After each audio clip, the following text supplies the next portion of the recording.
joints or dry skin? Try All Balm. Our CBD topicals are fast absorbing, non-greasy, and smell amazing.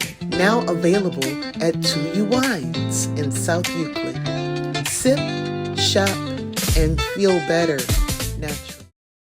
308. So 308. 308. Let's do it. 3, 2, 1. Oh, dang. Come on, Michelle. You're quicker than that. So 3, 2, 1. What's going on, y'all? Welcome to the Pull Up Experience, y'all. We have another phenomenal episode. We have the one, the only Mr. Jameel Davis, the author of so many phenomenal books. We're going to get into it, talk about his journey, talk about what keeps him going, and just a little bit of everything. Without further ado, Mr. Jameel Davis, how you doing, my friend? Welcome. Real good, everybody. How y'all doing? Yes, Thanks wonderful. Thank you for coming. Thank you for the opportunity to be in your presence. Come on, man. This is great. This is long overdue, man. Long overdue for sure. Listen. Every time you hey, Chuck on the podcast, you know what I'm saying? And I got him at Future Land. I'm like, man, perfect. We got it set up, and thank you for coming on. Yeah, Man. thank It's you. a pleasure. Absolutely, man. Pleasure. Also, guys, we got Miss Brittany here Hey, tonight. y'all. We got Sensei over here behind the camera. Woo-hoo. And we have Michelle Louise in the back, y'all. Michelle, the creator of our fabulous hoodies, Yes, by the way, yes, y'all. guys. Y'all want this to go Make high sure in y'all the get link. y'all one. Yes, Get y'all one of these. Get y'all one of these. Yes, shout out to Nisha. Yes. But listen, man, let's get started interview, man. Let's talk about the journey, man. Let's talk about how did we get Jameel Davis we have right now in front of us, man. The great Cleveland author Jameel Davis. Yeah. Okay. Where you come from? Where you come from? So let me ask you this: Cleveland born and raised? Cleveland born and raised.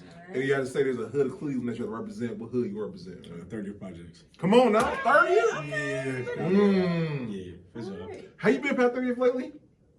Yeah. Okay, I'm about to say. I breezed through. No, only reason I said it because I remember 30th when 30 was 30th. 30 was 30. You have to drive past fast 30. Yeah, real fast. Now I'm like, justification is a real thing. I'm actually gonna take my son on a field trip there to do weather break.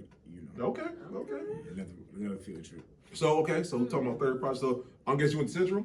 Went to AB Hart, and then I went to South High School. Wow. You know, yeah. Wow. And there's a reason behind it. You know, basketball and academics is what kept me out of trouble. But I had this thing where I always wanted to go against my friends, you know, in basketball. So I went to AB Hart to play against my friends that went to Central. I went to South to play against my friends that went to East Tech. You know what I'm saying? Then we got done, we just went back home and we kicked it. You know what I'm saying? But for those who don't know, my mom was 13 years old when she had me, and she was a virgin. And when she turned 18, she moved down to the CMHA housing projects. And around that time, I had to be about 3 or 4. And my younger sister, right about a newborn.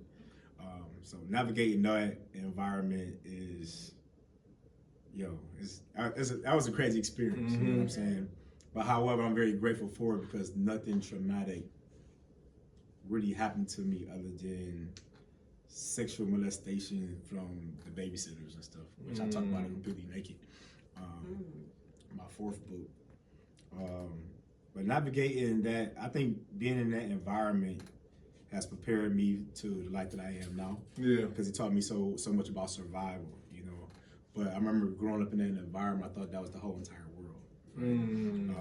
I think I never knew it was A long day, I need a break to just take care of me. And I love how Febrez's Soothe and Restore sets the mood perfectly with relaxing notes of warm whipped sugar and shea butter. And now I'm ready to relax and unwind. The projects until you got in the car, your grandparents took you here and whatnot. So I'm very grateful of the opportunity to have had that experience because had I not had that experience, I would not know how to survive today. You know what I'm saying? So I appreciate those experiences. A lot of traumatic ones, I could say, but overall, it was great. No, listen, bro. Because they call me the Rose who grew up through concrete. You know what I'm saying? So, never been robbed in that environment, never been shot at.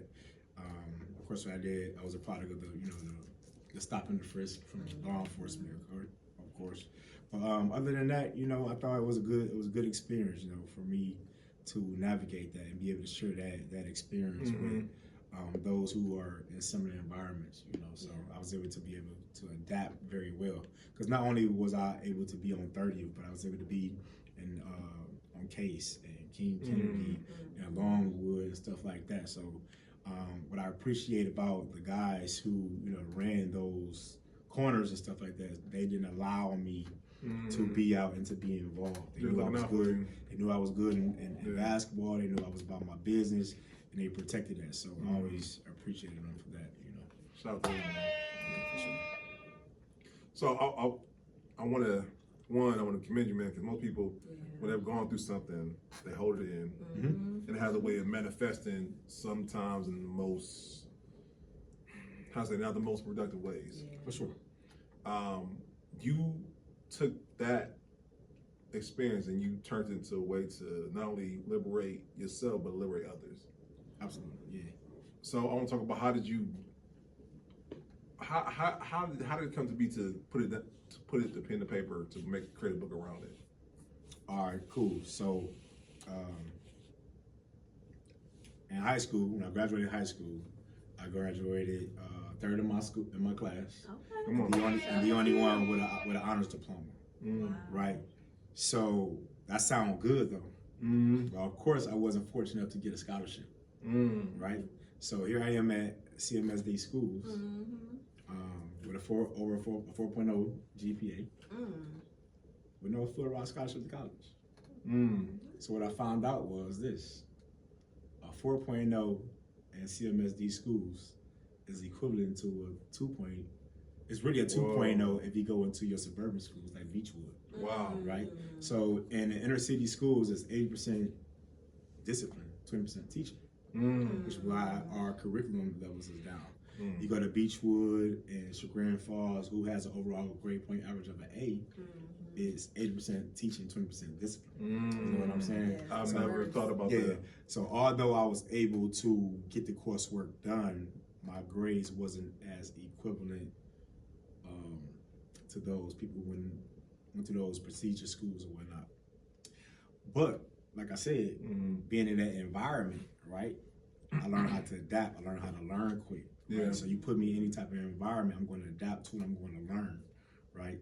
So then I went on to go to Kent State University, which I graduated with my degree in criminology and justice studies. So in college, there's this thing where people code switch, you know.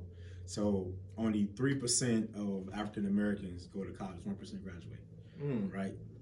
So the ones that's black that do go to college, not many of them are from the inner city. Yeah. So it was easy to adapt because the good girls like the bad guys for whatever reason. So I remember I went to the Black Holocaust Museum in Philadelphia. Now in this museum, there was a room filled with obituaries from people that died from black on black violence. And I remember I was goofing around with my friends and everybody in there, and the instructor was like, "Hey, you knock it off. Matter of fact, go look inside of that coffin." So they had a coffin in the center of the room as well. So being scared, uncontrollably nervous, I go in, I look inside. What did I see? Did you feel like you saw a reflection of you? That's exactly what it was. Wow. So I opened the coffin, looked inside, it was a mirror. Oh. Right? So at that point, I said, you know what, I want to be this person that get rid of all negative tendencies from my subconscious mind. Right? Okay. So at this time, even though I'm from the inner city of Cleveland, I still had this 1 foot in, 1 foot out type of thing. You know? So I was asking myself, why am I not getting the benefits that I desired in this world? I'm in school, I'm doing all these things, but things are not working.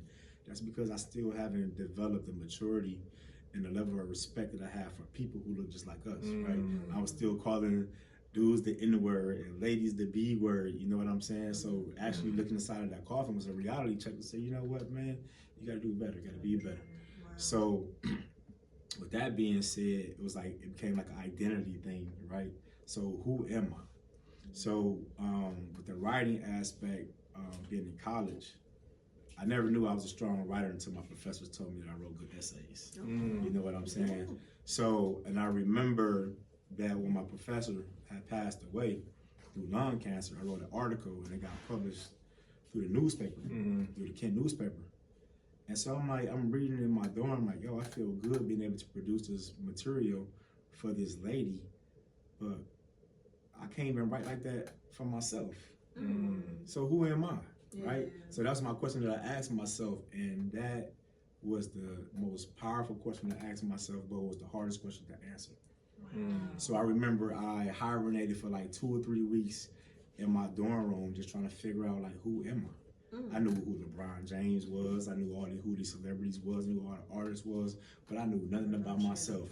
So that scarred me and hurt me so much that I stopped watching TV. I stopped listening to music. I stopped putting more energy into others and started putting it into myself. So I created this list of questions that, as far as identity, and I turned those questions into my motivational creed, and that motivational creed is what I use today, right? We're gonna tie it all together. So the motivational creed goes like this. Who am I? I am a man. What kind of man? A self-motivated black man. What is my purpose? My purpose is to be a leader and be the change in society by striving for success and helping as many people as I can along the way. What do I have to offer? Offer a mind filled with the intelligence I need to make it to the top. Offer a heart filled with love that is ready to explode. Offer strength and effort that allows me to take on any challenge, and I don't give up easily. Why don't I give up easily? One who gives up easily is considered lazy and weak. Therefore, I work hard at every task. Why do you work hard? Working hard allows me to turn hard obstacles into easy ones. My hard work builds my character and builds my self-confidence. So who do I look up to? I look up to myself. Why do I look up to myself? Because I'm superior than many, at the same level as most, and not too far from the ones at the top. So who am I? I am Jameel. Who is Jameel? A man of his word, a leader, filled with pride, courage, love, intelligence, humor, respect, confidence, and most of all, I am a black man with a plan. So what is my plan? My plan is to act as a magnet and attract all I need in order to succeed and be a change for myself and society. I am a man, a black man. I am Jameel. So I wrote that in 2011. Wow. So when I turned, those was the questions that I asked myself. And I answered them without getting any input from anyone else. And then I recited it. So anytime I felt lost, lost a sense of hope and direction, that's what I would refer back to, right? And so that helped me navigate the obstacles and adversities that many young people face all the time. Because a lot of times, even today, we are dealing with identity issues, right? And so tying that with the Holocaust Museum and the obituaries, I became a part of the Cleveland Renaissance movement with Bashir Jones shortly after college. And this is when I got my first insight on police brutality, all the violence in our community, like that was a pivotal time. Yeah, it was a big time, you know. And you know, we was one of the ones who fought for the body cameras and all that different type of stuff. So my son, he was 3 years old at this time. And I said, you know what, dang, if I died today, who would live to tell my story and would they tell it correctly? So now we going back to the obituaries, because the obituaries, they were short-lived. Yeah. I'm talking about sentences, a paragraph, and we're talking about people, if that. So I'm like, yo, this is all people will remember you as? I don't want that for myself. So by me being exposed to the community violence, if I died today, who would live to tell my story but tell the correct way? And I knew at that moment, could nobody tell my story better than me. So what I did was, by working So what I did was, while working at the sheriff's department, you know, you got to tie that in too. I went in every day with these self-development books. And then after I get self-development books, I started going in with a stack of notebook paper and an ink pen and a pencil. And I remember a lot of my colleagues and stuff, they would say, man, what you got this for? So I'm working on my book. Man, he ain't about to write no book. He ain't about to write no book. So my first book is titled How Success Became My Focus. And it started off as me writing my own autobiography, my obituary, I should say. On this day, at this time, I was born by this woman and this man. That's how it starts off. And then before you know it, I had like about 48 pages in the book. And then I went ahead and I said, this is gonna be for my son. But then I thought bigger because I'm like, yo, look how many people that's in here that's incarcerated. So I'm powerful. I got whole housing units listening to me speak. So I need to go ahead and put my thoughts on paper even more so I can go ahead and publish it. So my first time getting published was 2014 with a New York City publisher. And it was a good feeling though. But being like most new authors, you don't know the ins and outs of publishing, right? So you don't know the terminology, your contract, your terms and conditions. So what occurred was they was making more money off of me than I was getting. Wow. That 360 deal? Yeah. So which means the book is priced at $9.99, which means every time I sold a book I got $1 back.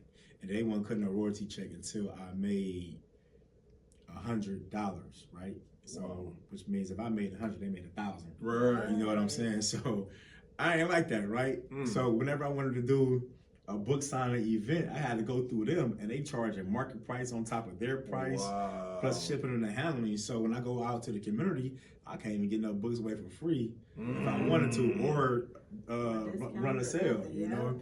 So I knew I wanted to continue to write because people they started asking me, man, how did you make out the projects? How did you become this super positive guy? Like, you used to be partying and kicking it. And, you know, I still hold the record for the best Halloween party in Kent State, by the way. You know what I'm saying? But they didn't know how I was able to make that shift. So some people call it a 360, I call it a 180 and out. But 360 is going back to where you came from, and a 180 and going and having your business.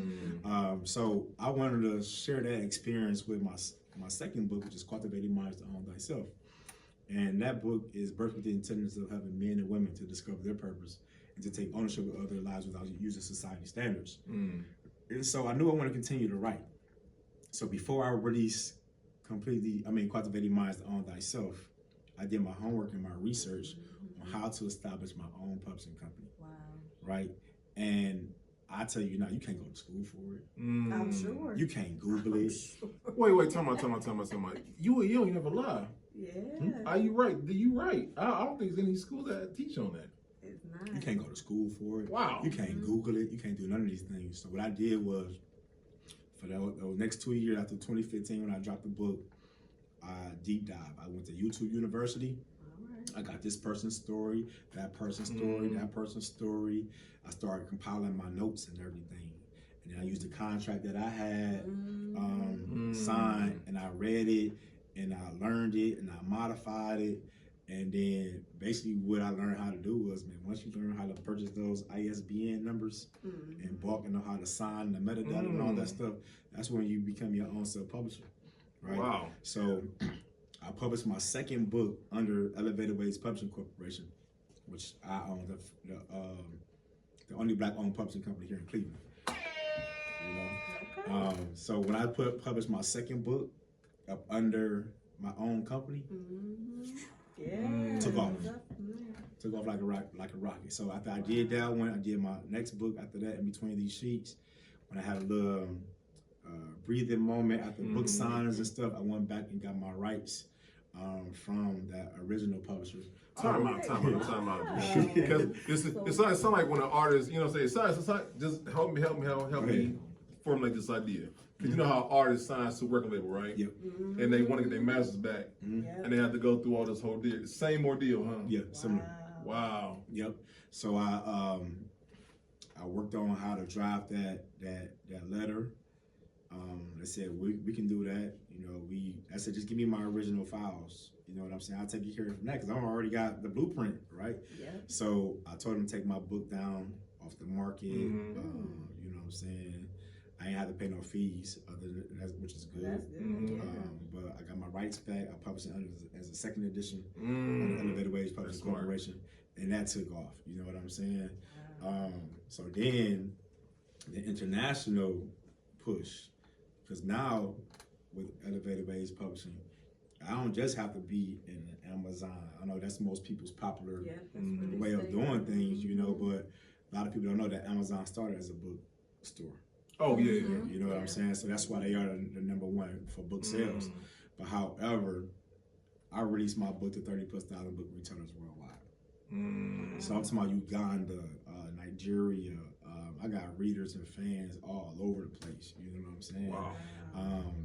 In my earlier works on social media, I don't know it was 11,000 posts, but you'll see some stuff that I used to post from my readers and stuff like that. Some people live on Amazon reviews, and that's still cool, but not really. I sold more books out on my own than I did through those distribution sites. You know. Wow. And so other countries and other book clubs and stuff like that, they start with seeing my hustle here in Cleveland, and then they start asking me to be a part of their event. So one of my relationships is with Kaya Publishing in Toronto. So Toronto became my second home because the founder of the Toronto Urban Book Expo and Kaya Publishing, she asked me if I can come feature at her book expo one year, and I did it. Guess what? Guess who was at that table? What, just majority of other colors. Yeah. I know. But the booth, my booth. Guess who was at my booth? I had my tables and everything. Guess who was at my booth? Right, who? It wasn't me. Who was it? Who am I saying? Who? What me? Because you've been doing this until, by yourself. I didn't sit down. I designated one person. I said, if someone want to come to my table, here's my number. Shoot me a text or a call. I was out in the community getting people to come to the event. Okay. I'm got the videos, I got the microphone, I'm hyping everybody up. You said I'm You know what I'm saying? going to the people. So the reason is this, because I knew I wanted to write, right? And I became an author. But to me, it was something just didn't sit well with me just by sitting at the table, hoping, wishing, and praying somebody come buy my book. You know what I'm saying? You bring them to you versus yeah. So it was like, and I started seeing, because people was coming from all over the place sitting there. They're like, you know what? I hope somebody buy my book. They picked it up. Maybe they will buy it. But you got this nice cover. You got this nice marketing stuff. But you're not speaking to the characters or the plots inside of your book. Right. So I went out there and started getting people. And before I went home, she sent me an email and she asked, I stated, I love your hustle. I love what you got going on. Could you please facilitate our next year's expo? Not feature, but facilitate. So I accepted the opportunity. And so when I accepted the opportunity, I went there the following one year. Now I had the mic. You said it was up from there. Yeah, for sure. It was up for there. But the thing I was encouraging writers to do is like, you have to be able to speak up for yourself. I said, you're never gonna catch me standing at no table or sitting on the table unless I'm saying. You took a different approach. Approach. And then the marketing. So another thing, people don't have a lot of money to market, to do graphic design and stuff. So what I did was I used to hire. Matter of fact, Wake Us to Ground. Kev. Oh, yeah, that's my buddy. That's my partner. Shout out to Wake Us to Ground. So before me and him became good buddies and business partners, I always paid him to do my marketing stuff. You know what I'm saying? But then it started getting taxing, So then I started buying the tools that I need, MacBooks, printers, and papers and all that stuff. And I started learning on my own. Yeah. Even with the camera, like video worked crazy. I started doing those things. So then people started asking me to do it for them. But when I got back to Toronto to facilitate that event, man, it was phenomenal. They appreciated it. And then before my birthday that year, which was that August, they sent me another email and asked me to sit on their board of directors. So I've been on the board. Yeah. So I've been sitting on the Toronto board of, the board of directors for the Toronto Urban Book Expo and Kaya Publishing since like 2017. So I got that, I bridged that gap. So I done did engagements from World Authors Day. I done did countless of book signings, Barnes and Noble, you name it. I now host like some of the biggest book launches here in Cleveland. We're gonna talk about Completely Naked. We're gonna talk about In Between These Sheets. We're gonna talk about the Sleepover for Sex Esteem. I'm about to say, I've seen that. Yeah, so that was crazy. So because it went from like, a regular book signing to I need bigger rooms. I need bigger spaces. Because I'm about to say, you got credit with that one right there. Yeah. So in between these sheets, though, right? In between these sheets, I've always wanted to have my collection of, thoughts and phrases and quotes and one-liners and whatnot. And so what I was doing after my second book, I was going on Facebook and just putting all my intellectual property out there, right? And so Facebook came out with this memories thing, right? So this is what you posted last year on this date. So I go back and read it. I'm like, dang, this is powerful. I said, you know what?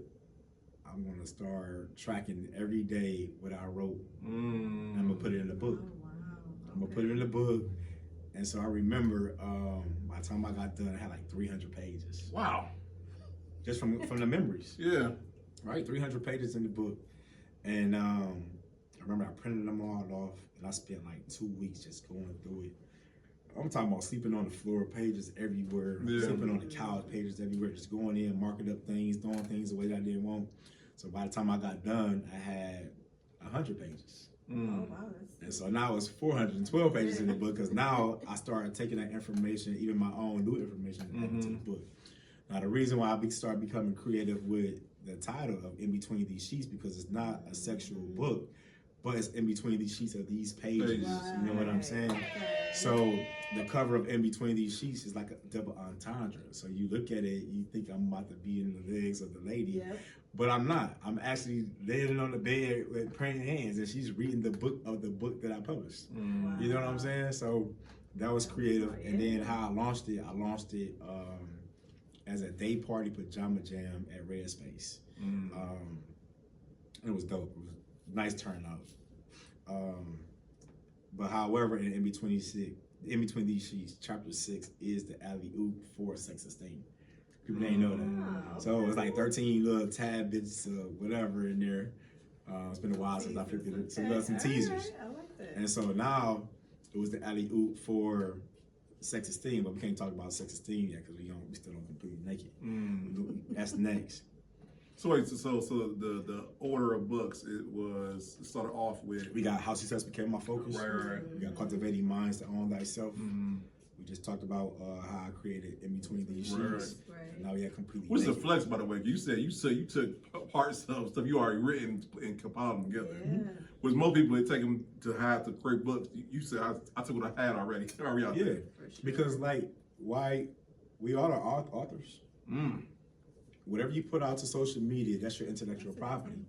So now with these AI bots, now they are taking that information and they are creating the content anyways based on what you put out there. So why not own and protect your intellectual property? It may sound cool. You just came up with a quote that 100 people resonated with. You know what I'm saying? And then every day you start making more quotes that 50 people and 100 or 200 people resonate with. Why not compile it into your book of quotes?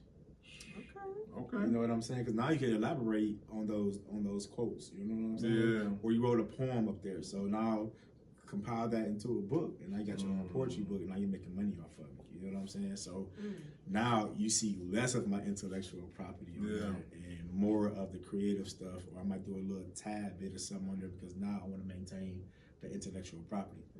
Now, Completely Naked, oh man, shoot. Shout out to Completely Naked. Completely Naked won the 2025 International Men's Health Book Award. Come on now. Yeah. That's incredible. I wrote it for the fellas because society tells us that men aren't allowed to show no emotion. So I wrote it as a way to help men be comfortable with sharing the uncomfortable truth, right? But however, before I released the book, I shared it with multiple ladies, and a lot of ladies gave me a perspective from a woman that I wasn't looking to get. Okay. Not saying that I wasn't receptive to receiving it. Right. It was just it wasn't for them. It wasn't for y'all. Okay. But as I started getting feedback, I said maybe it is. It is for the ladies, right? Because it is your look inside of your son, inside of your teen son, inside of your brother, inside of your uncle, your dad, inside of your husband, your fiance, whoever, right? The things that he has been afraid to share with you because society said he has to stomach it, right? And I remember when I released this book, I had ladies hunting me down. Okay, all right. The first initial thing was like, I wanted to kill you, I wanted to strangle you, I wanted to beat you up, right? I wanted to do all these harmful things to you. Right. But I decided to keep on reading because I was reading from my perspective and not yours. Right? So the reason why they said they wanted to hunt me down was because they said you saved my relationship. You helped me become a better mom. You helped me become a better sister. You helped me become a better auntie. Because the things that you highlighted in this book, I would have never have known, right? So before dropping Completely Naked, I rented out Silver Spot Cinema twice, right? So because not only is the book just written, I'm the first author, in the world. Boom, boom. The first author in the world that has hosted an audio book signing, screening at a movie theater. Come on now. Not once, but twice before the book actually dropped. So I gave people chapter 1 and how I created the book. So this book was written during the pandemic. So while everybody was in a panic and a frenzy, the creative cloud was wide open for me. And I appreciate y'all for creating that lane for me. Come on, man. Right? So also I wrote the book, the narrative, 19 days. It took me the whole year to get creative with it, to make it creative. In 19 days, I sat down and I took everything out of me to put inside of that book, Completely Naked. Now, the reason I know why they wanted to come for me, right? Because I strategically put chapter 1 as I cheated.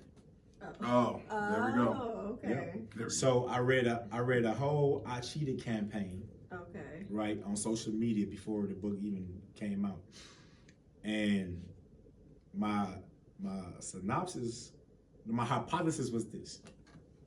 Oh yeah, let's get with it. Women love men who cheat. That's the only thing I said in my mind. Women love men who cheat. Oh man, that might be the next Right. title episode there. You know what I'm saying? This is what I said. I gotta hear this. I said women love men who cheat. And all I said was I cheated, right? It was like blue background with pink letters, I cheated. And then my caption was, I cheated on every woman I was ever in a relationship with. ... I left it alone. This is my marketing tool, right? Oh, boy. My marketing tool for the book. And I'm with you. All right, and all I'm right. with you. It's a reason why I won the 2025 Give Men's it to Health us. Award, right? So I put it on there, and not one single lady said anything negative up under there. The engagement was crazy, the comments, the likes. I appreciate you being vulnerable and transparent about this, whatever. But I'm gonna give you a little snippet of chapter 1. Chapter 1, I cheated, started out as a poem. Okay. The poem, it was titled, I Wish I Was a Virgin. And in that poem, it talked about all the uncomfortable things that happen when you have sex. The things that your mom don't prepare you for. The things that your dad don't prepare you for. That the world don't prepare you for. I said, starting at the age of 5, I talk about me being molested by women. You know what I'm saying? Who were older than me, babysitters and whatnot. So I took everybody on this little journey of why I created this image of me, or created these behaviors of cheating, right, that I didn't create, right? In the Black community, who teaches infidelity? Music, television, your parents. You know what I'm saying? It's taught. Young boys and young ladies are taught totally different, right? Young boys are taught to have as many girlfriends as they possibly can, and young ladies are taught what? To save themselves for one person. Don't let them. So what happens when you get to the age, right, where you're ready to have sex? Right. When you have no experience and he already has a lot. So you've been taught that sex equals love, and he's been taught that sex is recreation. Right? So in the book, I apologize for not having self-discipline because I never had a dad to teach me. Right? In the book, I apologize to the social media networks and the mainstream media for planting a seed of cheating and infidelity in my mind at a young age. I apologize to me being exposed or being sexually abused and raped by women. Being sexually abused and raped by men at a young age. You know what I'm saying? And then, so I masked it all together at this premiere at the movie theater, and nobody was able to have, you couldn't speak until afterwards. You had to sit and listen to it. Yeah. I only gave them chapter 1. I ain't giving them the rest of the book. I only gave them chapter 1. They thought it was the whole book. You know what I'm saying? With the visuals and everything, just listening to it. You know what I'm saying? Because I wanted people to realize what it was. And chapter 2 goes to find the love of a black man. Okay. So each chapter each chapter has a chapter cover, photo. Chapter 2, Found Love of a Black Man, is me getting open heart surgery with the heart removed. That was graphically done. Learning about the love of a man. So it's so much that goes on to the book. Chapter 3 is, what is it? I forget the name of the chapter, I'm sorry. But however, during that pandemic, I recreated being a slave, right? So I remember going to the Garfield Park. I sent out a mass text and a mass social media thing. I said, anybody who want to go to the Goodwill and dress up as a slave, I got this brilliant idea that I want to create. Generational curses, I'm sorry, I got it. Generational curses, PTSD, the pain my family caused me. It's the title of the chapter. So as you see on the front cover, you see there's a noose around my neck. You know what I'm saying? So it's very controversial. And that's the main reason why I couldn't run the ads from it. But I wasn't taking it down because it's a message to that. So in this chapter of a book where you recreated being a slave, it's a message behind it. Because we talk about slavery, right? We talk about what that did to us, but nobody knew what it means to make a slave. Right? Okay. So in the book, I talk about the Willie Lynch letter, and then I broke it down in my own interpretation of what it meant, and I painted it into a story for someone to be able to relate to. So in order to make a slave, Brandon, you know, they had to take the most meanest, restless slave, right? I've had the opportunity to read the Will Lynch letter, and unfortunately, how it still passes today. Yeah. So, just in case you didn't know, I did not. and you didn't know. Homework. Y'all gave me some homework. So they took your most meanest, most restless slave, and they would tie him up to 2 horses going into opposite directions. They would tar feather him, set him on fire, and then beat him with the whips, and then beat both horses, extracting all his limbs, right? What they did next was they would take that whip and they would beat all the remaining boys and men who was around. But here's the thing, the emphasis was not on the men, it was for the lady, it was for the women. What do you think he did? From having to see that, witness that? Trauma. You got trauma for sure. Yeah. But this is what it did. It broke you into a new psychological role that's not normal for you. And the same thing for the boys. It made the women more independent, and it made the boys more dependent, right? Okay. So if you fast forward today, right, there's no difference than police brutality, somebody getting killed by a police officer. When a mom sees that, she's going to protect her son, right? So now she's taught to love her son and raise her daughter, which is, it should be the opposite. For sure. I need to love my daughter and let my son go out into the world, but I'm gonna keep him back because I don't want him to be exposed to what's out there. So that's what they did in order to keep us obedient, to keep us aligned, in order for them to sleep at night. You know what I'm saying? So the emphasis was on that woman. So that woman was always looking for a man to be her leader, her protector, her provider, but can't because he's broken into a new role of dependency, right? And so I highlight that in there and how it still affects us today. That's why it's my favorite book, is because I wrote it in reverse. If I were to put that as chapter 1, it would never work. Because if you talk about, let's talk about the monsters that's responsible for the things that happened in the previous chapters. You know what I'm saying? So completely naked got deep. Even going with the Minuteman, chapter 4. So this one speaks to erectile dysfunction, premature ejaculation. You know, a lot of people don't even know where it comes from. And in the book, I put myself in the center of it because it's about me and about the men what we go through. And I remember experiencing it, right? But I never knew where it came from, right? So by me being raised in impoverished communities, right, it's a food desert. So premature ejaculation and erectile dysfunction comes from poor dieting, poor environments, stress, depression, all these different things, you know, lack of exercise. And so I remember mustering up the courage to go to the doctor and say, like, look, I'm suffering from this sexual thing right here. Like, how do I fix it? So the lady prescribed me some citalopram. Now, citalopram is a mental health prescription. Your regular doctor can't do that. The best thing she should have did was refer me to a psychiatrist. And psychiatrist subscribed that. But she thought, you know what I'm saying? She said, oh, let me go ahead and get him chemically dependent on this, see if it's going to fix. So this is what happened. I took the first dosage of citalopram. Messed me up. Made me sick, made me dizzy, made me lightheaded. Didn't work. Or maybe I gave you the wrong doses, so I'm going to lower it a little bit. So again, I'm young at this point. I'm still young, still trying it. And I said, no, this is making me sick as well. You know what I'm saying?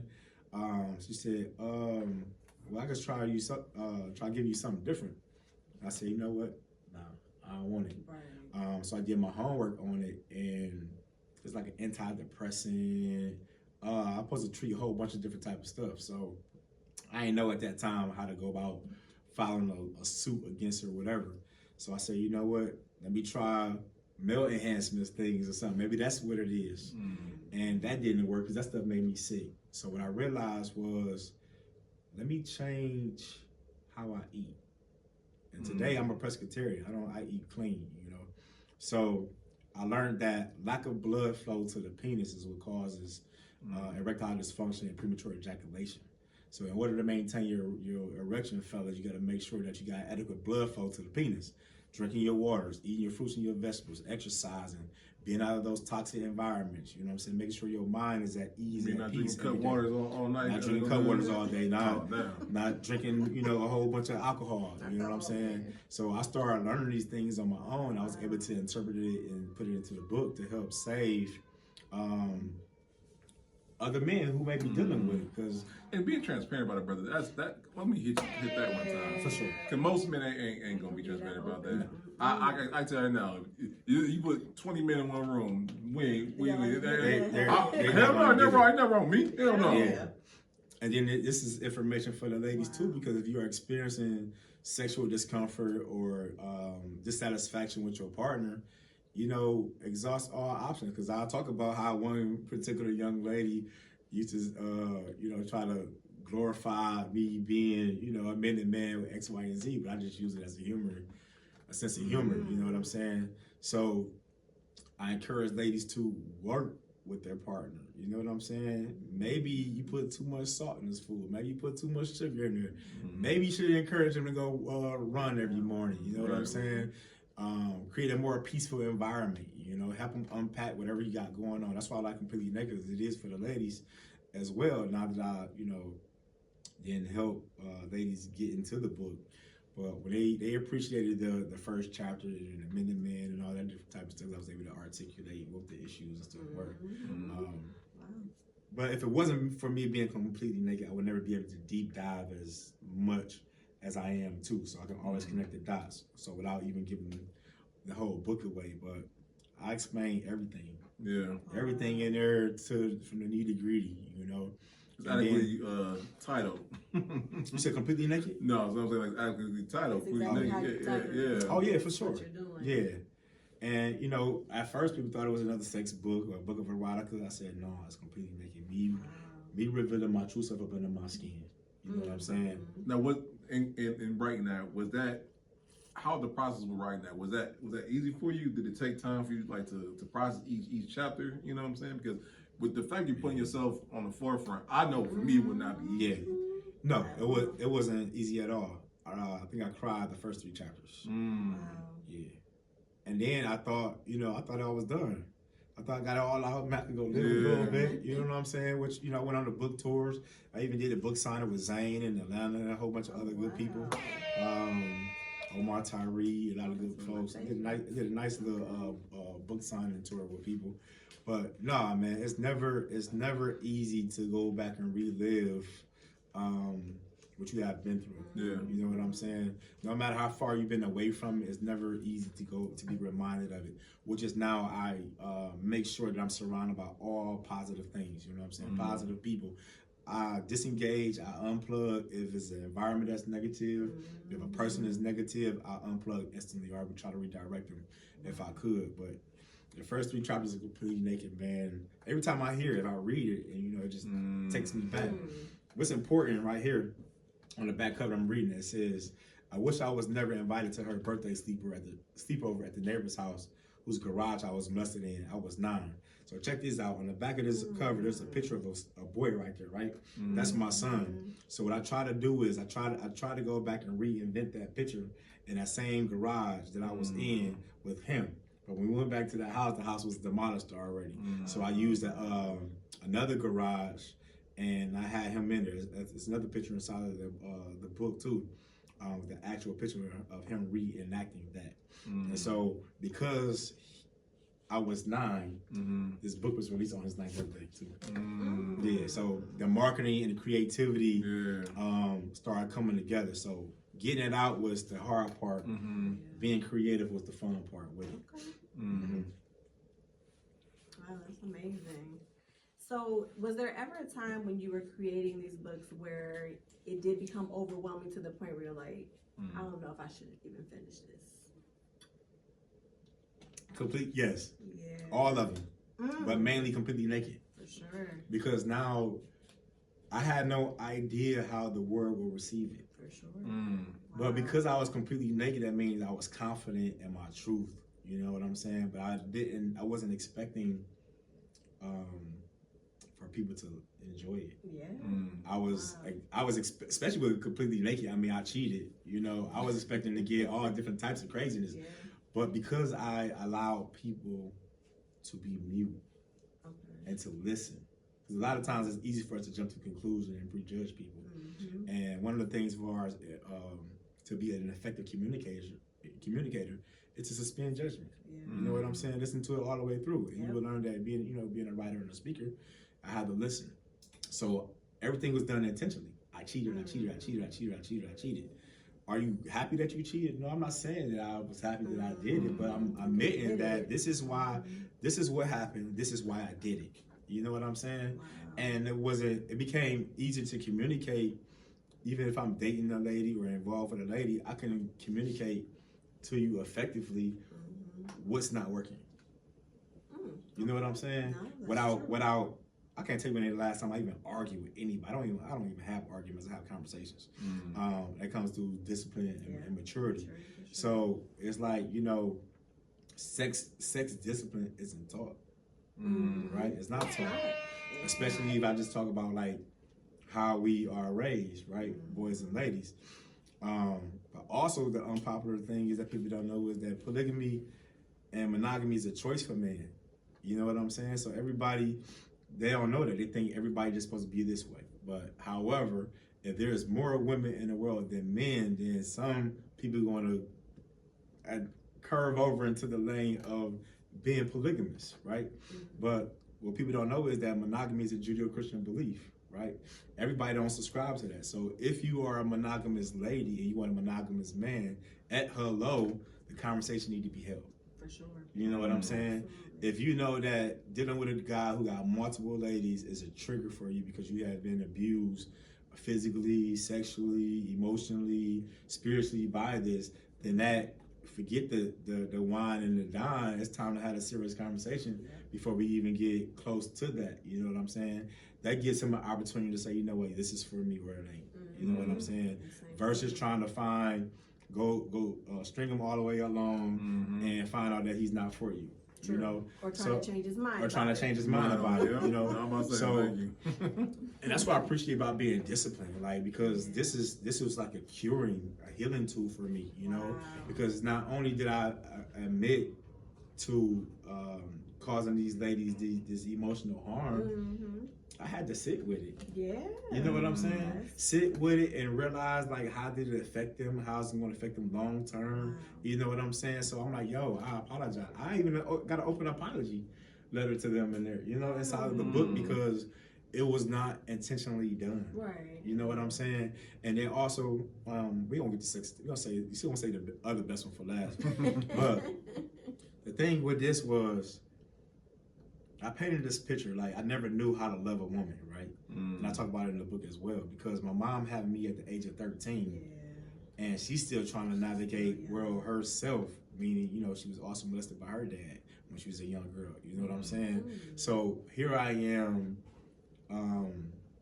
looking for the love of a woman that reminds me of my mom. So I talk in the book, like, my mom used to be a firecracker, you know what I'm saying? Popping off at the mouth or whatever, but she still had like a gentle outside exterior, right? So I always found myself dating women who was just like her. You know what I'm saying? Yapping and nagging and cussing me out, but pretty on the outside, right? But guess, check this out. When I was a kid, whenever my mom used to punish me and be abusive, whatever the case may be, I ran to my grandma. My grandma was an Aries. She is an Aries, you know, she's still here. Hey, grandma. She's an Aries. What's up, grandma? What's up, grandma? So she's an Aries, right? So she always was comfort. I would date ladies who remind me of my mom. And when they came crazy at that mouth, assassinating my character, dehumanizing me, degrading me, I didn't want to leave them, right? But I needed familiar. But I needed an escape, right? So I became. I started cheating on them with ladies who reminded me of my grandma. Hold on. Who were dealing with women, guys who were abusive, who was abusive to them. So we became each other's numbing cream. That's what it was like. So it's not like intentional, I'm just doing it, you know what I'm saying? Here you are assassinating my character, belittling me. I don't know how to channel these emotions. I've never been taught, you know. I didn't know anything about no therapy, you know what I'm saying? And so that's how I tied that thing. And so by me tying that, I'm like, dang, because you got to trace it back to your roots. Like, where did this come from? Where did this behavior come from? So attracting women like my mom, cheating on them with ladies that remind me of my grandma, who always ran into my aid when I was feeling down and, you know what I'm saying? I needed a safe space. So it became a numbing cream because those ladies was dealing with the same thing I was dealing with, but in reverse. I was about to say, bro, just hearing that, I'm pretty sure if other people thought about it, they're probably doing the same thing right now this week. Yeah. For So sure. whether it's their father, and not knowing too. and not knowing. Don't realize it. Shoot, I thought about it yesterday. I'm like, For real. Right. Yeah. So this was Wow. this speech that I'm giving, that was 30-year-old me.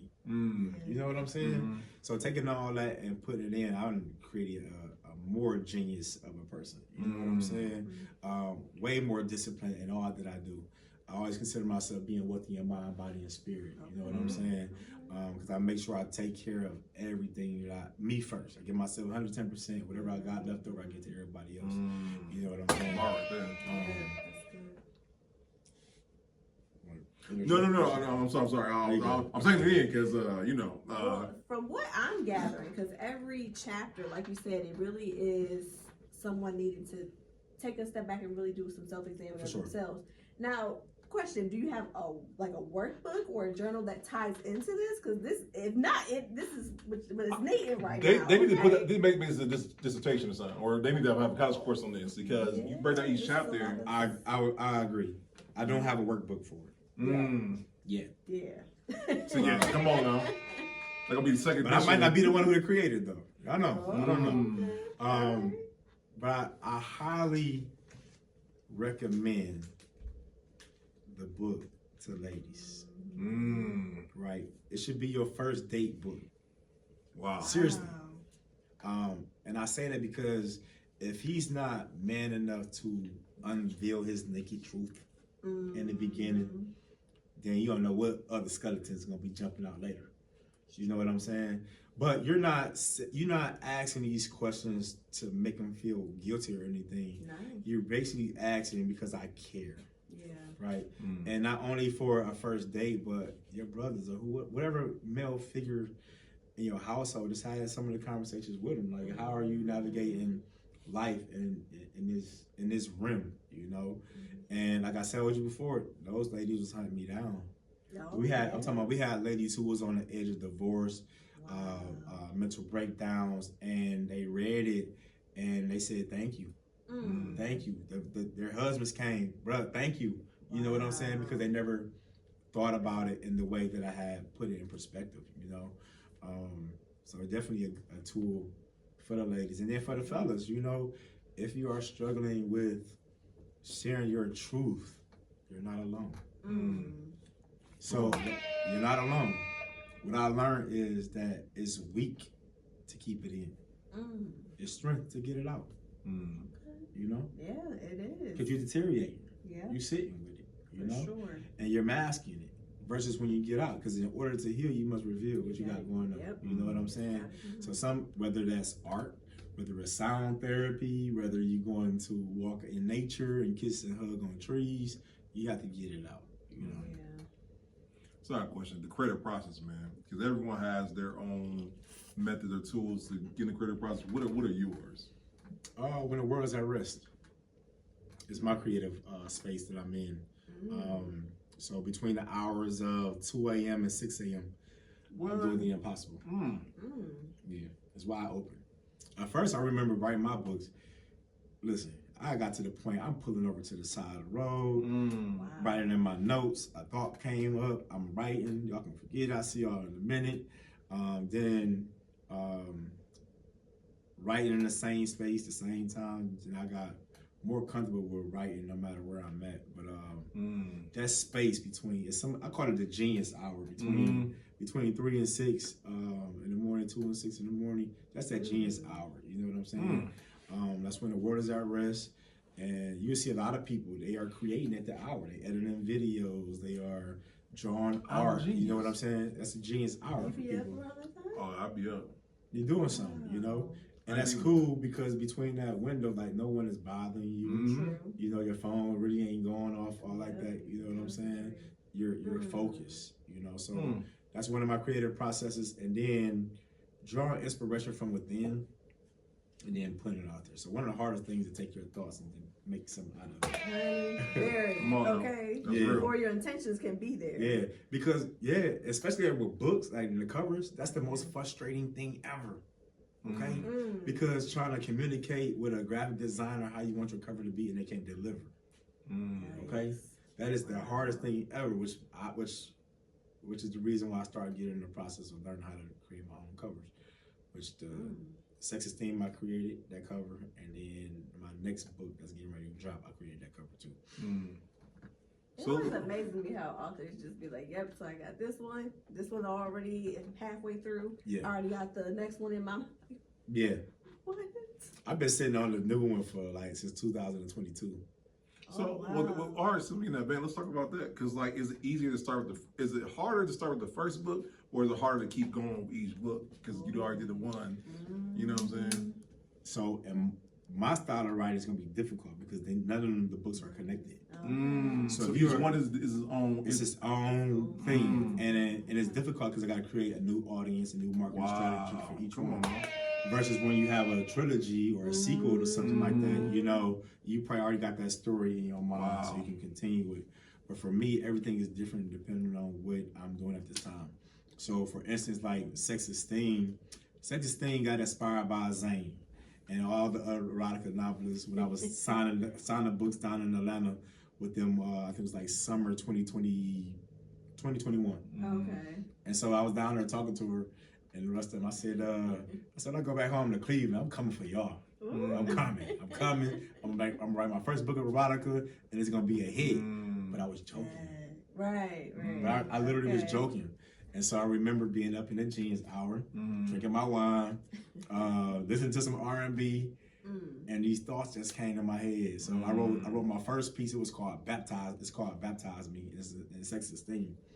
And you talking about pushing the envelope. You talking about edgy. Yeah. So I painted this, and Sex Esteem is based off true events, by the way. Oh, wow. So, okay. However, there's some stuff in there that may be fictional, but it's up to the reader to determine what's true and what's false. Okay. But still, all of it's based off true events, though. Okay. And so, in a Baptize Me, I had the head female pastor and her deaconess doing things that people shouldn't be doing in the church. But that inspired me because of all the stories I've heard of what goes on in the church. No, you ain't lying. So I'm like, well, I don't subscribe to no religion. I'm a spiritual, free spirit person. So I'm going to push the envelope. You know what I'm saying? And so what I was doing with Sex Esteem was I was sending teasers to people, to the ladies and everything, because the book is written for black women. The fellas can read it too as well, because what I don't like is the sexual exploitation of black women in media, right? Making them look crazy or whatnot. So I was very strategic in my intimate scenes, made sure I paid attention to y'all hair, y'all look, you know the specifics. It's tasteful, it's not crude. Yeah, because I was reading some like erotica works, and I'm like, yo, man, y'all vocabulary suck. Your adjectives suck. Like this is what, and these ladies liking that stuff. So I said, I'm a paint. My man said the adjective. I'm gonna be. I didn't think about that. I didn't think about like I was like, come on, I can do better than that. Like it's lightweight, bro. It's lightweight. Like I made sure I use fox locks, goddess locks, and you know what I'm saying. I made sure I did it in a way where y'all feel appreciated and not slutty and all that different type of stuff, But I was sending my spoilers out to people, and these ladies, they said, go ahead, continue it. So then I'm like, okay, sexist. I'm gonna call it sex esteem because it's like self-esteem. Okay. But it's sex esteem because now we helping you boost your sexual confidence with your person, and it's very graphic. Okay. So I punched the envelope with having photos and graphics and colors and stuff in there, which is once you pick it up, you ain't get it back. You ain't gonna want to put it down. You ain't gonna want to put it down. And so what I did was I color coordinated the book. You got pink in there, you got blue in there, you got pink and blue, you got black and white. So the pink is for the ladies, the blue is for the fellas. And you got some pages you got pink and blue in there. Okay. So I have these what I call accent pages, and these accent pages have how to use all your five senses to create an intimate experience with your person.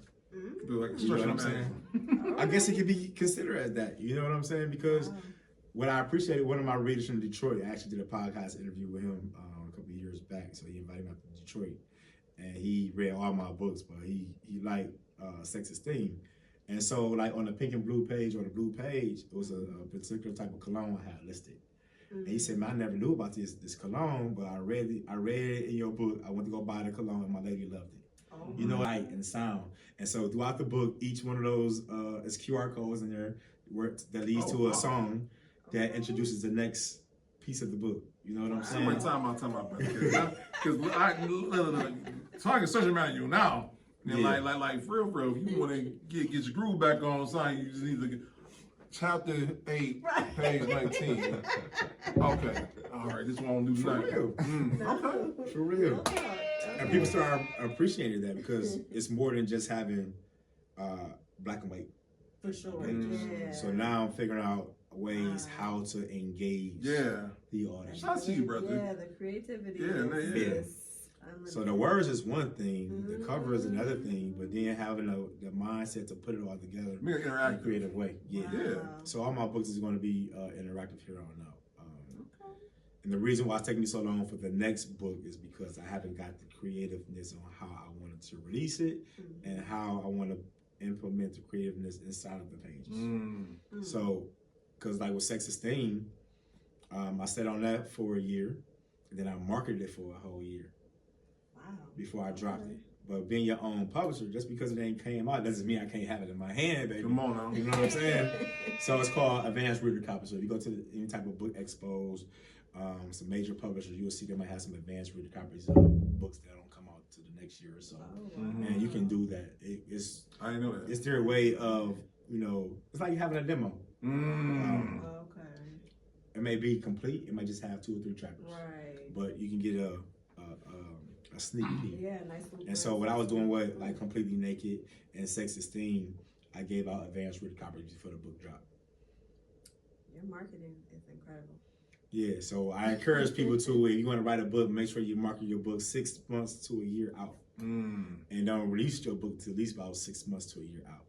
Because I get a lot of clients who want to release their book in the next 2 months on their birthday. And so I ask them, do you want to have a book or do you want to be an author?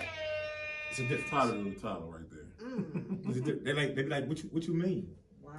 I said, bag of Doritos or the Dorito company. I said anybody can have a product, but it doesn't make you a business. That's a bar there. Right? You know what I'm saying? So you want to be an author, you want to be, or you just want to have a book. Most people just want to have a book. I like to deal with authors. That's just me. You know what I'm saying? And each one of my book launches, I selected, my team selected an author who actually took our steps and put it to work. Okay. And so I gave these Elevated Ways Publishing Author Spotlight Awards at each one of my events. They're like $300 plaques and trophies type thing, just to let them know I acknowledge you. I see you from, I see what you're doing. You're implementing the work that we want you to do.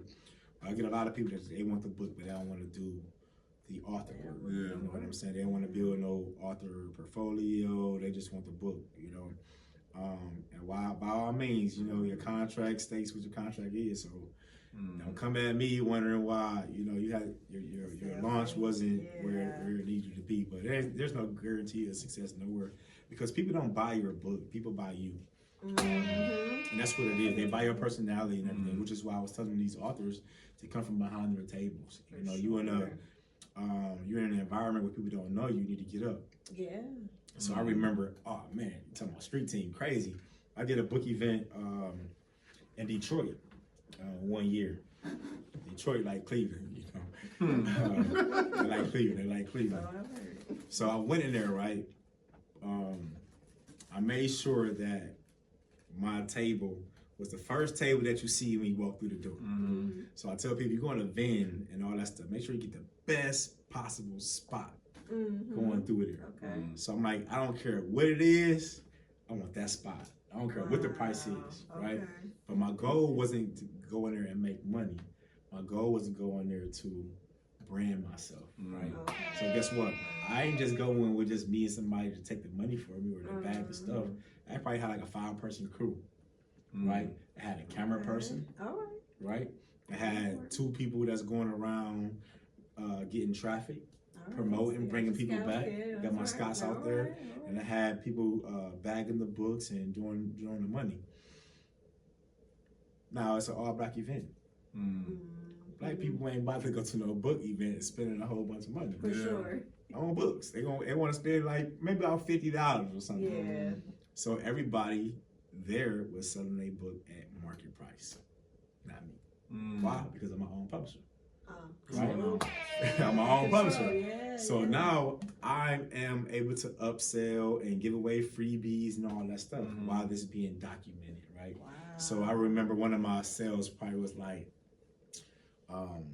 3 for 15, 2 for 10, 1 for 5. You know, then the last hour I'm like 1 for $1, 2 for $3, 5 for 5, some crazy stuff, right? So everybody had their meme up on, looking at me like, who we think he is, right? Because they didn't understand what I was doing, right?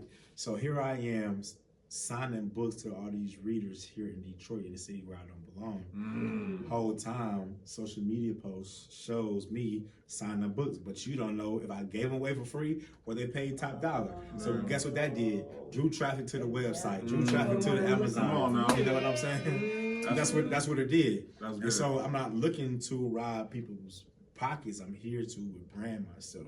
If you're thinking that you're going to get rich and wealthy off a book at a book expo, you're wrong. Right, but you can brand while you were there. You can brand while you were there. Come on now, that's a bar right there. And so not only did I did that, I still went around and supported the other writers. You know what I'm saying? And still helping them out. I'm like, yo, who are you published under? Did you go do your own independent publishing, or you went to someone else? a lot of times they went through the same, someone else like I did, meaning that you're at these events and you can't sell the way that you want to sell because you had to pay all these shipping costs and all those different things. And over the years, I started learning how to transport my books. You know what I'm saying? You would never see my books in Amazon boxes going to places. They're gonna be in a suitcase or a nice little cart, similar to one that's over here, being transported because image and presentation is everything. You know what I'm saying? So yeah, I've done so much. I couldn't even. We ain't got enough tape. All right, we ain't got enough tape. So I got a question. So looking back now, what you know now, if you had to go back and not taking for granted for what you come this far, but if you had to go back and do it all again, what challenge or obstacle was you now be like, okay, I probably would have done that now, or for a first time writer? Nothing. Wow. Nothing. And I say this because even our successes are failures. You know what I'm saying? Because they can always be changed. They can always be improved. For me, the first Apple phone was okay. It was great. But Steve Jobs disagreed. He said, you know what, I want to do the iPhone 2 and 3, 4, and so forth. Same thing with us. So we can always go back and change the cover. We can always go back in and do a revised edition of that. For me, it's those moments of failure and adversity that help me get to where I'm at. You know what I'm saying? So I wouldn't say I would do anything over because all those stepping stones and all those roadblocks prepared me here, and that's why I'm grateful of being raised in a project and environment because it teaches you to be humble. It teaches you to overcome those different things. You know what I'm saying? So everything was put in my path for a reason. So I would never say I would do anything over because it was meant to be at that time that it was done. Yes, sir. So okay. Sex thing. Yes. With a book like 16, like so each book is its own entity as a whole, right? Out of all your works of art or works of art, all your entities, which one would you say was the most gratifying of works? Gratifying? Oh, Sex thing by all means. Yeah, for sure. Because the other ones, I won't say they was dark, but it took a lot out of me. You know what I'm saying? Because to draw from here and from here and to put it in the book for people to relate to, that's a lot, right? But Sexist Thing was the first book that I had fun writing and creating from start to finish. And so it became my most creative book. Completely Naked will always be my favorite because of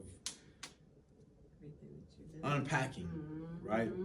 But Sexist Thing was like that light. It was that light, but now the next book I'm going back into the dark a little bit because I got some unfinished business. But it was Sexist Thing. It was creative. It was vibrant, you know. And I wanted the people to look at sex as more than just a physical thing. I wanted them to see sex as being vibrant and healthy and fun and satisfying, you know. Like sex on a regular decreases blood pressure, helps lower or decrease depression if it's done right, safely and respectfully with the person that you choose with, you know. The pictures, the colors, the response from people, they feel seen, they feel more beautiful, they feel more confident in their sexual activities, no matter what they do. And to me, that feels good. That's good. You know, and it felt good, like from people who read Completely Naked, and they said, you know, I saved their relationship. You know, that felt good. You know, so now they can have a saved relationship based off unpacking traumas, and now they go ahead and enjoy themselves with Sex Esteem. You know what I'm saying? So it's like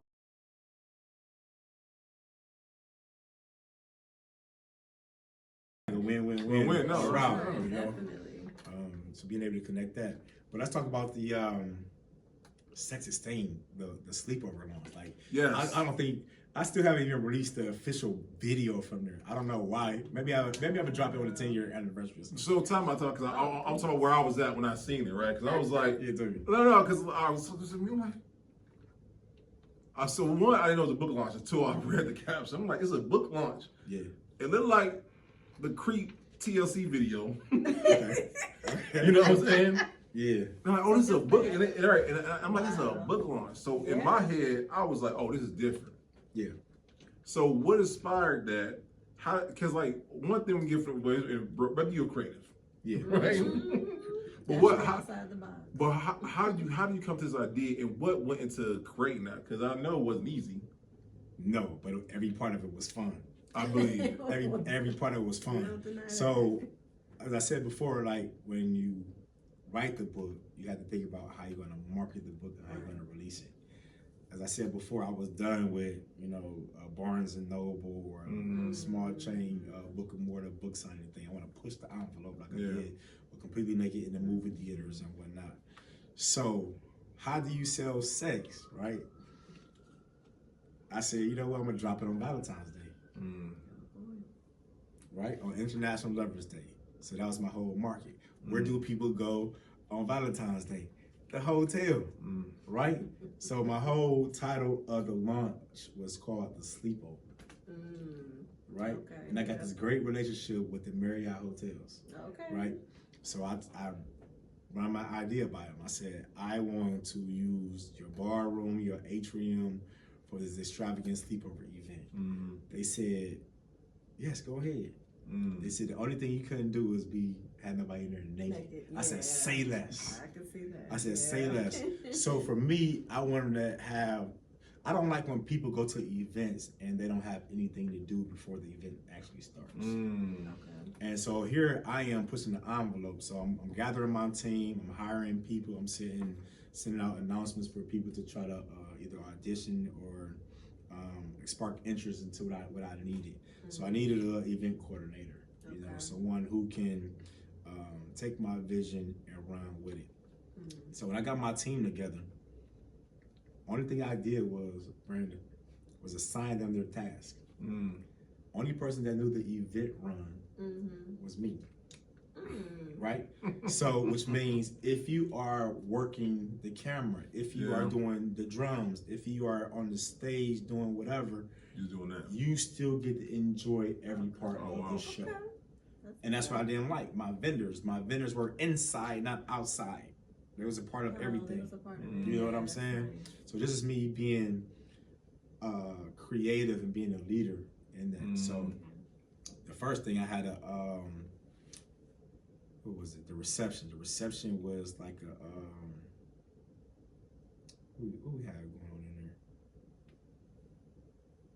Oh, out in the atrium. I had like this this photo booth set up. Okay. With step and repeat banners, paparazzis. I had all my latest books, Sex Esteem, on a book chair. Okay. I had a live drummer DJ out there, with his 360 booths. So I opened the show.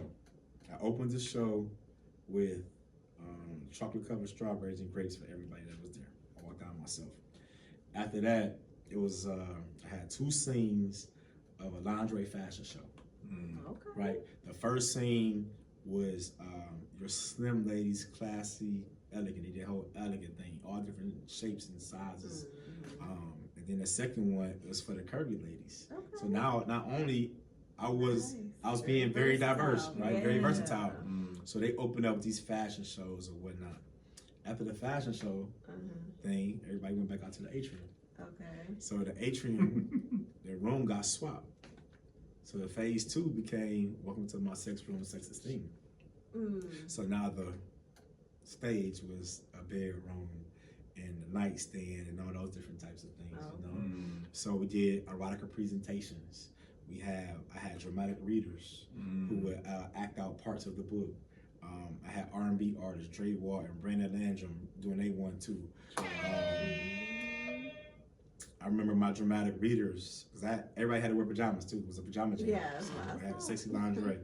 So while my dramatic readers was reading a part from Sex Esteem from Test Drive, I went to go change.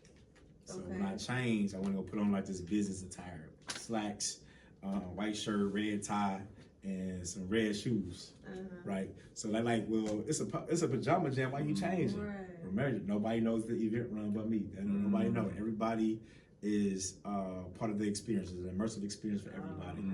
So what I did was, when they got to the part where they started describing this guy at the dealership, that was me. Nobody knew, right? And so he went to the front of the stage. He took off his tie. I took off my tie. He took off his shirt. I took off the shirt. He took off his pants. I took off the pants. They said I couldn't get naked, so I got the boxers and got the socks on. So that was good. There, vagina monologue. So it was definitely interactive, and I just wanted to push that envelope of confidence. So the main thing for me was to get ladies and men in a room in an uncomfortable place, but still be confident in their sexuality and themselves being out amongst others that way. So that creative process, it was just me on a matter on the go. Yeah. You know what I'm saying? I knew how I wanted to flow. I got my times, my breakdown, and I just pretty much just inserted people what they need to do at that time. You know what I'm saying? So when I got done, they ain't have to leave. They can enjoy all of it. If you was there working, whatever, everybody experienced the whole event versus being left out, and that's what I wanted to do. Yeah. Very creative. Very, very creative. So let me ask, because I'm hearing you, and I know what it takes to create an event. Woo-wee. Right? And I'm just thinking, and then on top, you said no one knew what they go. You knew everything. Yeah. Right. Because a lot of times I met with people one-on-one. When my first initial meeting was giving them people their assignments. And then whatever their price was, they got paid. You know, I paid them. I don't care. That's your number, you get it. Say less. But then I started meeting with them one-on-one to get their rehearsals, whatever they had to do. And then it just went together. Brother, shout out to you. For sure. Because like I'm just thinking, I'm it like, could be the most stressful thing. It right. Oh, yeah, for sure. And it sounded like it was just. It was very seamless because you know, I think when you got to try to arrange rehearsals and all the different types of how to get everybody together, it makes it more difficult. But however, I trust you in your professionalism and that you're going to excel in your role. So you don't need to really show me because I already did my homework on you. So I know that you're going to deliver. You know what I'm saying? And in the event that something goes out of place, you can't show up, nobody knows anyways. You know what I'm saying? That's smart. So it is stressful. Somebody said, what do you feel more, not more, Jeremy, do you feel more relieved at the end of writing the book or at the end of a completed event? Which one do you feel more like, I did it? After the book is complete. That's the hardest part about the process. Saying I'm done, I'm satisfied. Okay.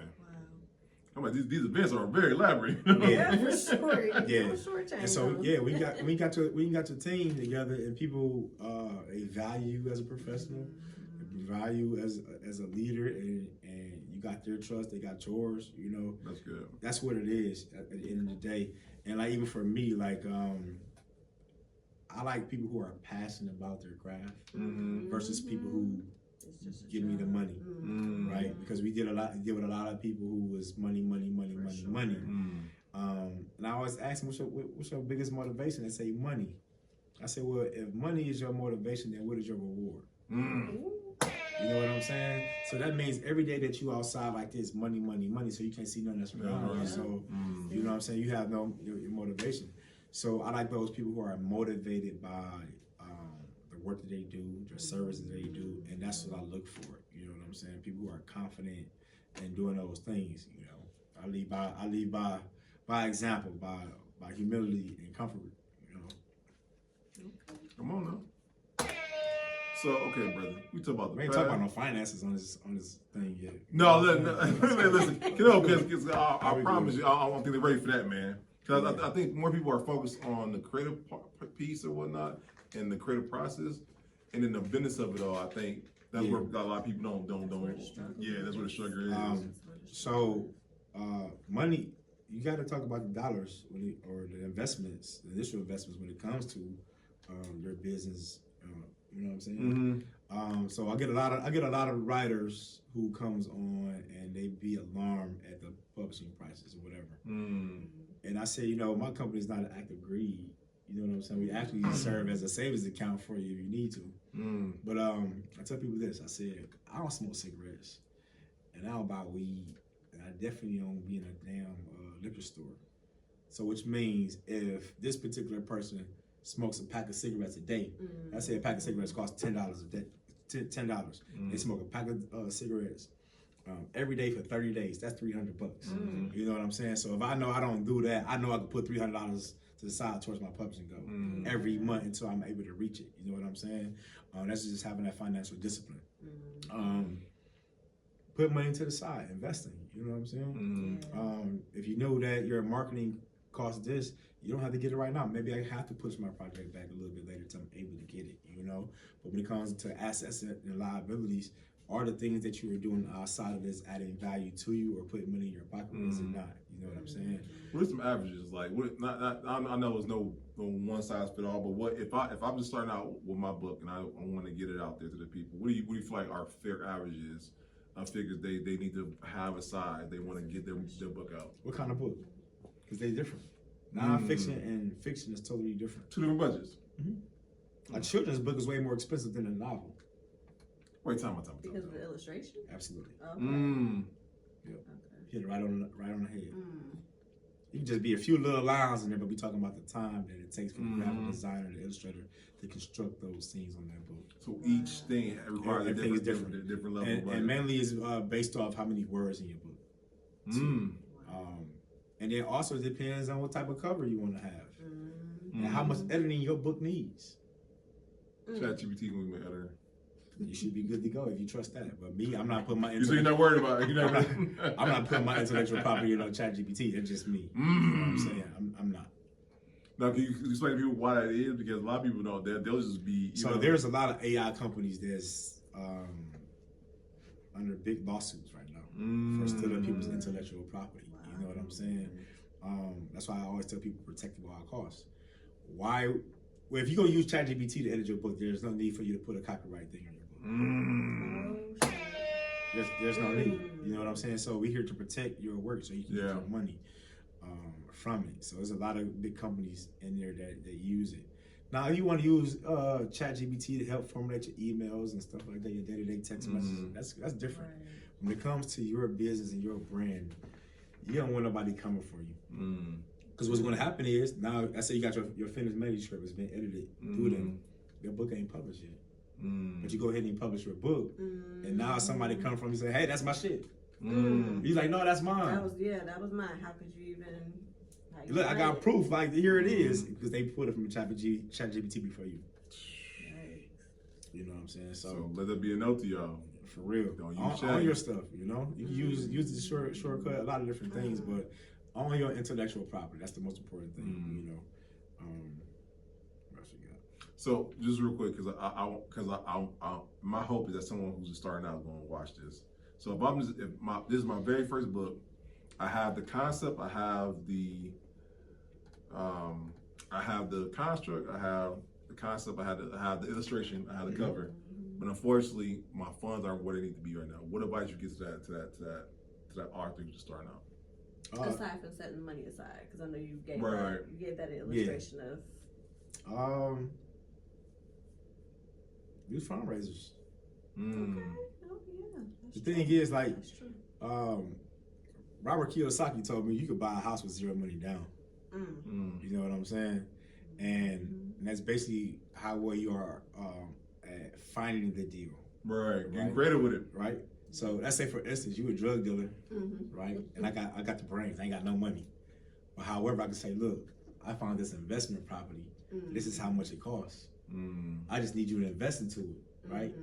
If you trust me to get you a return on your investment, you're gonna break me off something because I got you a great return. That's true. That's basically what Robert Kiyosaki was saying. So the same thing also with your book publishing as well. There are grants. There are a lot of grants and scholarships that you can get to help fund your project. You know what I'm saying? That's good. So that's another outlet that you can use. If you take out a loan for your car, take out a loan for your book. You know what I'm saying? You gotta believe in the dream. This is putting money in your pocket. Yeah. The car is taking money out of your pocket. You know what I'm saying? That's good. But the main thing is, no matter what you do, you have to save. You know, and I became a successful entrepreneur by using my 9 to 5 to pay for the things that I got. That's it. Would that be a note to y'all? Yeah. Your first investment is going to be that job. Yeah. For sure. Because if you use the cash flow quadrant, you know what I'm saying? We got the employee, self-employed, business, and investor. Come on now. Your safest person is your employee, right? Your most risky person is your self-employed. So the goal is to go from the left side to the right side, become a business investor, right? So if I'm using my employee status to go from the left side to the right side, then I'm in, right? You can say, you know what, let's say if you took $100 from your paycheck a month and you invested into whole life insurance policies with a cash value, but you ain't touching it. Now you still got your policy, and if you need to borrow against your cash value to pay for your business, you can do it. I do it all the time, baby. Do it all the time. You know what I'm saying? Hey, he's good. Hey, free game right that was free game right there. That's free game. That's free game. That's good. That's good. Yeah. You're welcome. So the thing is, like, you can't. Only thing that should be in your immediate savings account is your day-to-day money for your utilities and food and whatever. Everything else should be in high interest accounts. You know what I'm saying? Because you look at the rule of 72, you will find out it take about 24 years for your money to double inside of a regular bank savings account. You know what I'm saying? So you should only have a little bit money, your day-to-day saved in there. Other than that, invest into your stocks, your bonds, your mutual funds, and real estate and everything, life insurance policies, your Roth IRAs, you know what I'm saying? Have your money working for you, just for you. Go ahead and live the life that you choose to desire, you know? That's good. Come on. There we go. So, financial advisor, we're also on the resume. The thing is, I don't get an opportunity to speak about the finances. They see the trips, they see the vacation, they see those things. They don't see how it's funded, which I, you know, if y'all want to have me on your show. Oh man, for sure. Like, I know a lot of people go LLC to play the safe route, you know. But if I get sued, that's not me. I'm a high risk taker, so I use S corporations and C corporations. With the S corp and the C corp, you are able to file those jointly with your 9 to 5. You know what I'm saying? So another nugget drop right there. You know what I'm saying? Another drop. I just learned about that last night. I'm gonna talk to my tax. Well, it's a drop. So hey, eat, baby. Eat. You know better, you do better. You ain't never lied. I just found that out last night. Because I was wondering, like, you know, limited liability corporations and whatnot, you know, they was a lot of, when I was talking to people, I said, why would you structure this under an LLC? Just in case I get sued. So why would you go in with the idea of felony? You know what I'm saying? You just need to be confident in all that you do. Be confident in that book. Be confident in your editor. And be confident in saving, investing. Be confident in all that you do all around. You have to worry about that. So me, I'm like, well, I like risk. So I'm going to take those greater risks. I'm going to be a high risk investor. You know what I'm saying? I ain't going to touch it. I'm going to let it do what it needs to do. But that's my gems. No, listen. Master course. For sure.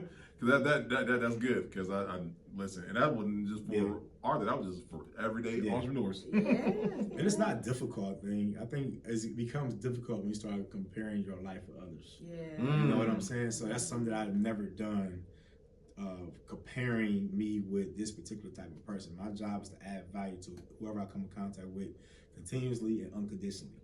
There's a book that I read, it's called How Oneness Changes Everything by Ratajik. And what I appreciate about his business structure is that in his establishment, no one has a title of a manager or a supervisor.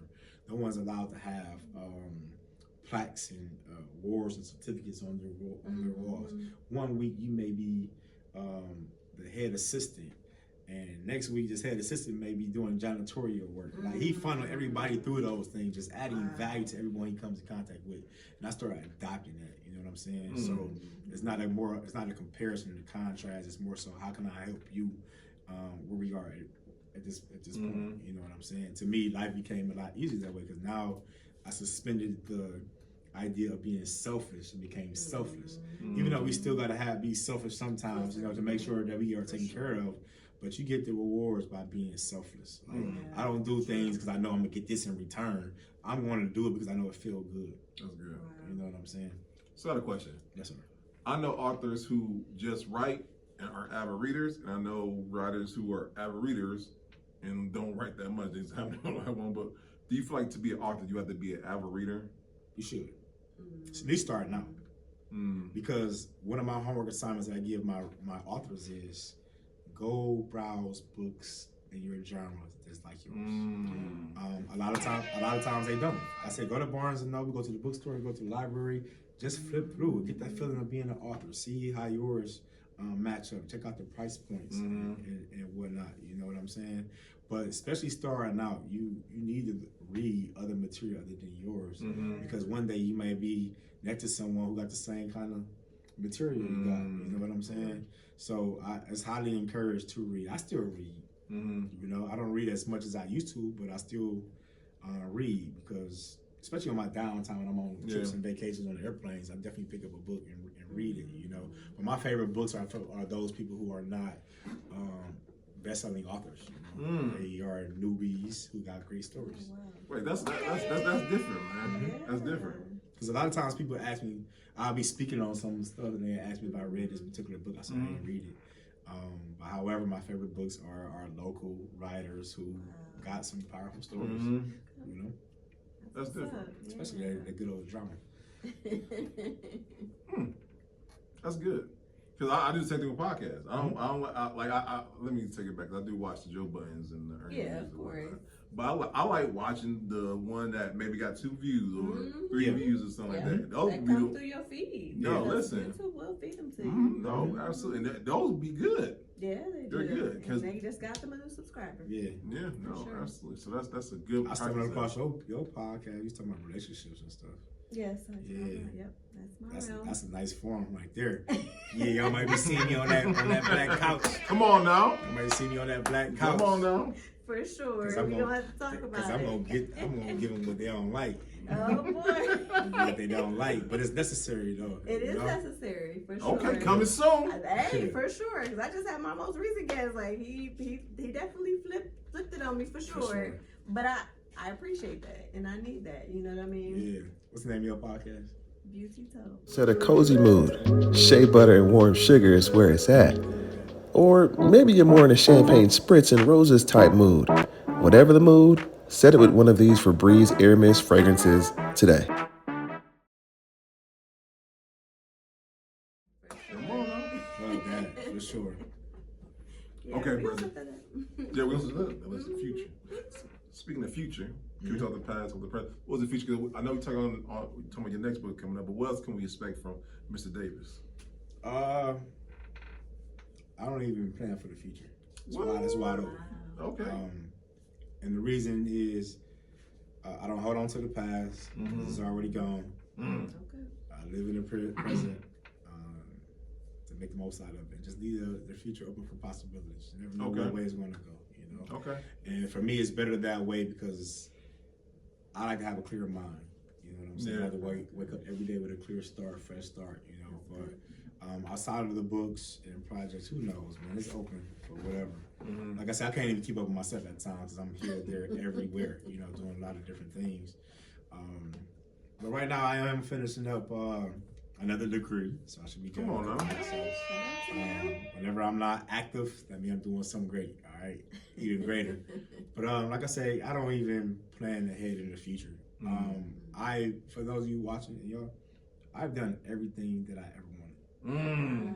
I've cleared my bucket list. I have everything that I need. I have everything that I desire. I've done it. That's why I say I'm able to just leave it open. I've never heard anyone say that. Yeah, that's a first. For sure. I've cleared my bucket list like 3 times already.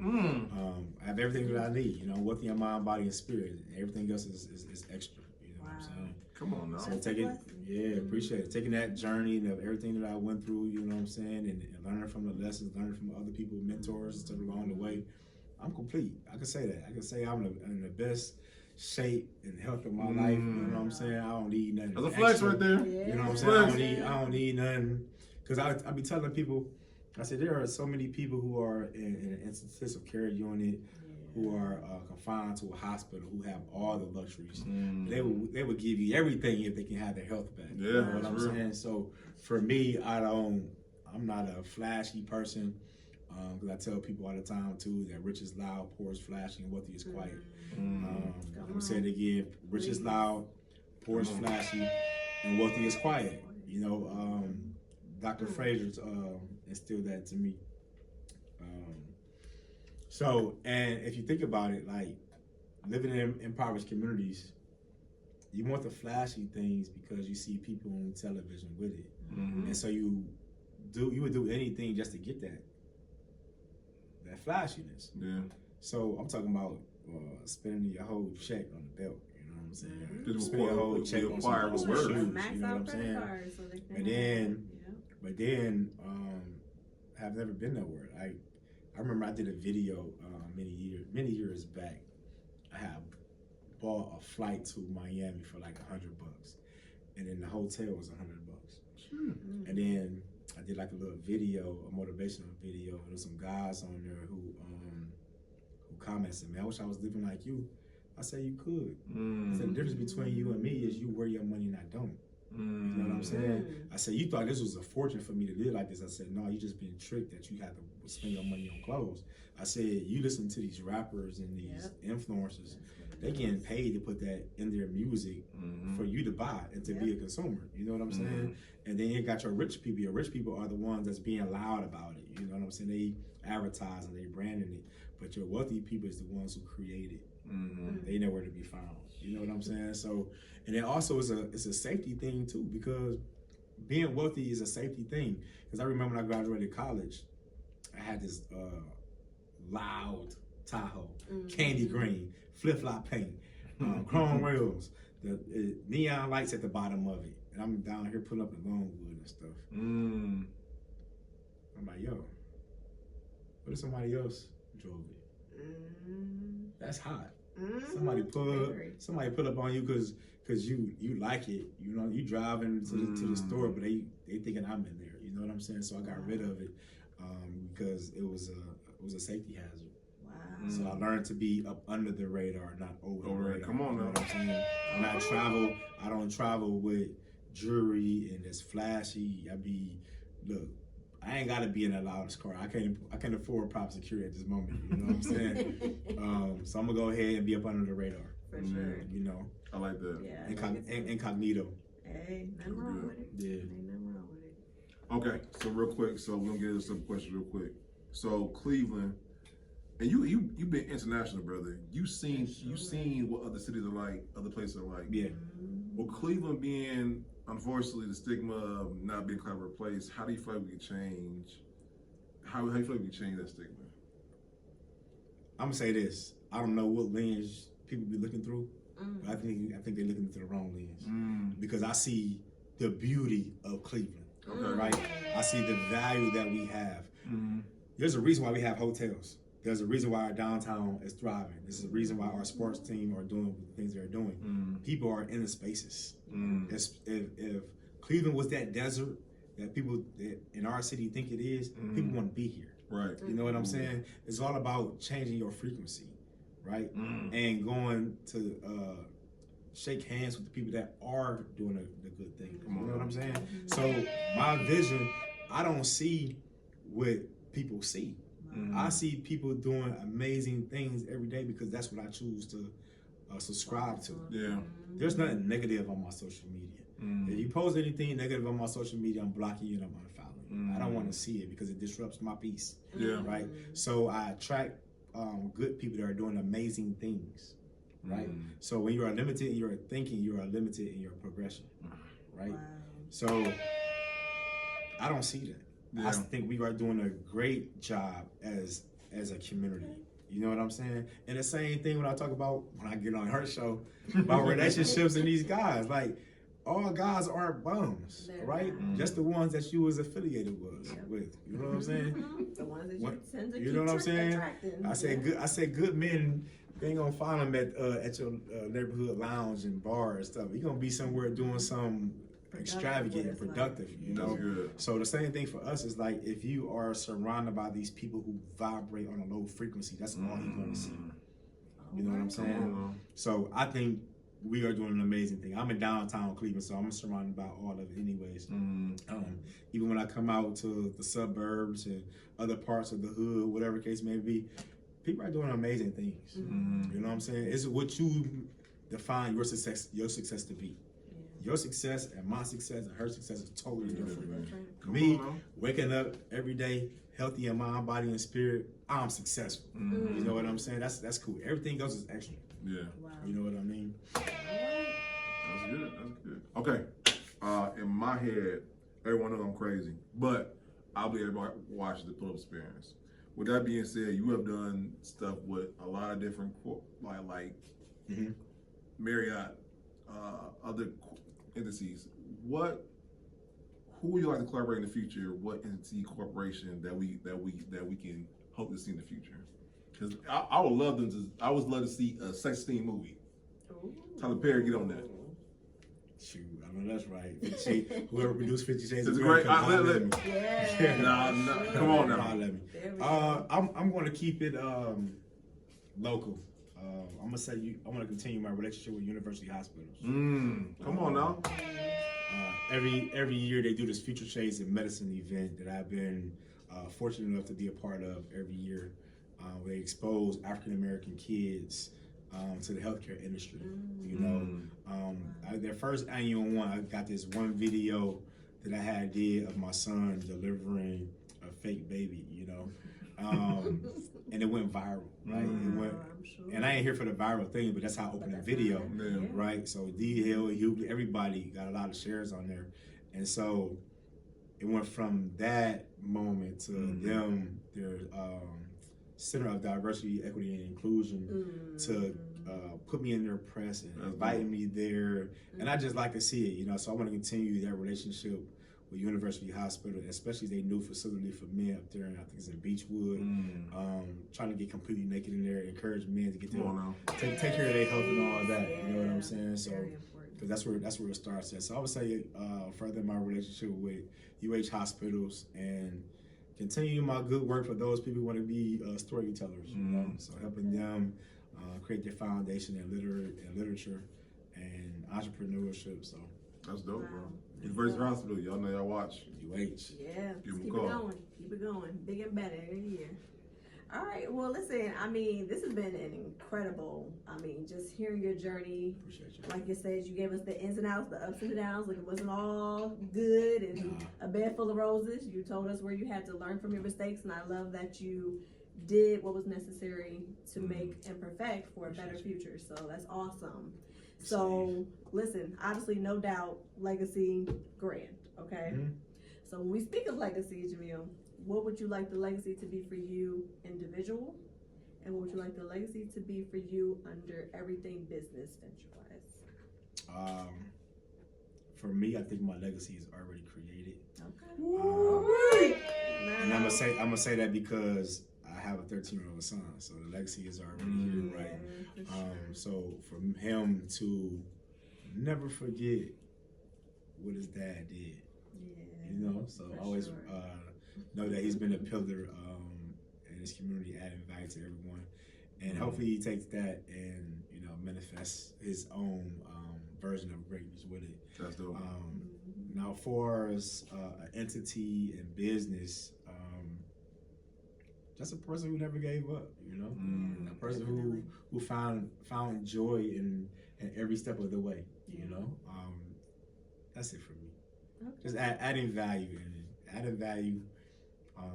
Bro, you doing it already. Yeah, so, you know, that's it. As an entity, just adding value, continue to add value, you know. So, because when I go to places and events and stuff like that, man, I'm there. I'm a part of it, you know. I'm just a person just sitting around. We want to enhance it and add value to it. So, as an entity, my books, my speaking engagements, the publishing company, the creative work, the cameras, like just using that to highlight the greatness that everybody has. That's my legacy. Okay. That's good. Hey, that's all you need. That's awesome. Well, listen, obviously, not just for me and B, but someone that is watching, listening, like you have definitely, in some shape, way, or form, have inspired them, encouraged them, educated for sure in a lot of ways. So when we take all of what you've given us, and maybe some that you didn't, Okay. we bring it on in, what would be 3 takeaways you would like for someone to gather from tonight? Choose life. Always. Okay. And the reason why I say that is it's so easy to give up. Yeah. A lot of us dealing with our mental health issues in our community, it's easy to say, you know what, I want to quit. Yeah. But choose life. That would be that one. And unplug from external sources that's not empowering you to be great. And I would say that because if your foundation is broken, let's say we got these cups, right? And there's some holes that was put in this cup that I didn't create, or that you didn't create. Correct. I can't pour this value that I have in your cup until you secure the foundation within you, right? So secure that foundation within you so other people can pour that love inside you so you can manifest into being a greater version of yourself. The last one, take it away. Vulnerability and transparency is the key to healing. Yeah. That's a I like that. bar. Yeah. Don't be afraid to share your truth, because your truth is going to be able to inspire and help someone overcome whatever it is they are dealing with, whether you know it or not. You ain't never lied. You should put motivation speaker on your resume also, brother. That should also be on there. Man, that's on there. I'm sure. That's on there. Yeah, because That's on there. you do that very well. Yeah. Appreciate that. Effortless. I have the right flows, right? You know what I'm saying? Yeah, for sure. That's dope right there, man. Practice. Okay. Let's practice. So part 2, man, we're gonna get that footage of you in the hotel or whatnot. We have to run that back one time. We have to was it? Will you come on 5 years? No. How long was that? That was like what? That was 3 years ago. 3 years ago. So okay. Yeah, today we celebrating 16th 3rd anniversary. 3rd anniversary. Okay. We'll run that back one time. We ain't about to make nobody wait 10 years before you release that video now. Now you never know. Lord. Because I might have another special event that come up. Okay. For it, you know. Okay. All right. What's up? Because I actually want to reenact school days. That splash jam they had in the gym. Yeah, you say you're gonna reenact that. Okay. Okay. It might not be in the gym because I don't know about being hot, but we might have it outside somewhere. So Okay. I love the way your mind works, brother. For sure. It's never going. Yeah. Okay. So, okay, most important question on the interview, bro. Where can they learn more about you? Where can they get your books? Where can they book you? Book you, yeah. he used it a lot already. Just ask ChatGPT. Ask ChatGPT. If you like Google's Gemini, ask Gemini, ask Meta. You know what I'm saying? They got all the details. But on a serious note, for quick access to me, Instagram, Cultivating Minds, Facebook, People Author Jameel Davis. That's it. And listen, guys, I'll be right watching this. Boom, right in the show notes, so no excuse. I want to see you all with a copy of this. That's right. On That's this right. table. All of what he got. He got a lot going on, so y'all tap in. Yes. So listen, I need to see a copy of each book on your wish list, and I need to tag them. Yeah, all that. Or gift it to a friend or someone in need. You know, that's the beauty of it. Absolutely. Because like even when I go and support other writers, I don't just buy one. I might buy multiple depending on what the genre is. The signed copy is for me for sure. And then I gift the other ones away. So I know a couple of men groups that would be this week beneficial for. So no, I'll be getting a copy. For sure. Yeah. Shout out to you, man. Definitely. Might have to tap him in with the man cave too. He would be a great speaker for that. Yes, thank you. We'll talk afterwards. Yeah, we got to. Perfect. Yep. So there we go. Guys, listen. February 22nd, which Jameel will be a part of, by the way. Oh yeah, it's going down. Entrepreneur Dating Game, y'all. We will be here 2 February 22nd. Please get the tickets. We are run out of room. We want to see you there. If you want to see the man, the myth, the legend, and see some young ladies, you know, which one you gonna pick? Y'all got to come through. Because you know, Not just young ladies, dope female entrepreneurs Yes. in the city of Cleveland Yes. doing big things out here. I'm Y'all sorry. gonna change Yeah, that? I'm Let's sorry. go, ladies. My Okay. bad. Yes. let's go, All right. ladies. Yeah, and, That's right. yeah, and you know what? And Brittany's right. And the reason why we started is because we have some entrepreneurs who will come on here like, man, I want to be somebody who understand the hustle and bustle of it all, Yeah. understand the genius hour, and not thinking I'm up here talking about the girl. I'm writing a book, lady. Okay, Yeah. I'm brainstorming. I'm brainstorming. All right, Come on and come meet your knight in shining armor. Come on now. All right now. see, I heard the man. Okay, We're going to have an enchanting evening for sure. exactly. I heard it. All right, yo. Hey, So don't get the tickets delay. now. That's Yes. right. We have. And I the- will be hosting. She will be Hello. hosting. Come so, on. Not only just me, but Miss Lovely Sam walks Come as on well. now. So y'all get a 2 for 1, I'm about okay? to go. Yay, you Yeah. already know. That's about to So, go. So it'll be a good exciting time. So get y'all tickets today. Mm-hmm. Madam, what do you have on YouTube? Beauty Soul just steady going and growing and glowing. Shout out to Bree Overflow Studios. Shout out to Steve Alien Eyes, who was my special help, you know, and just really came in and just did the darn thing. I appreciate you so much. And I mean, she's just steadily, she's my baby, but she is growing up before Come my on very now. eyes, having dope guests on. So we'll have to tap in for sure. So this won't be the last time you see me and him. And we just gonna keep going. And journal coming soon, y'all. Beauty Soul Journal. I've been saying this for a long time. Absolutely. And it's coming. So make sure y'all stay tuned for that. So I will not disappoint. It's coming.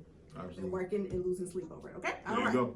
A genius hour. The genius hour for sure. For sure. You need Okay, I'm a waking up hoodie. in the middle of the night, like, You need a hoodie saying that, what? man. Genius hour. Yeah. Seriously, what y'all got going on? Creative Freaky Sleep or Alien Eyes Photos Industry And Talks? industry talk, yeah. Check us out at the podcast summit in Atlanta. All Come right, on now. all right.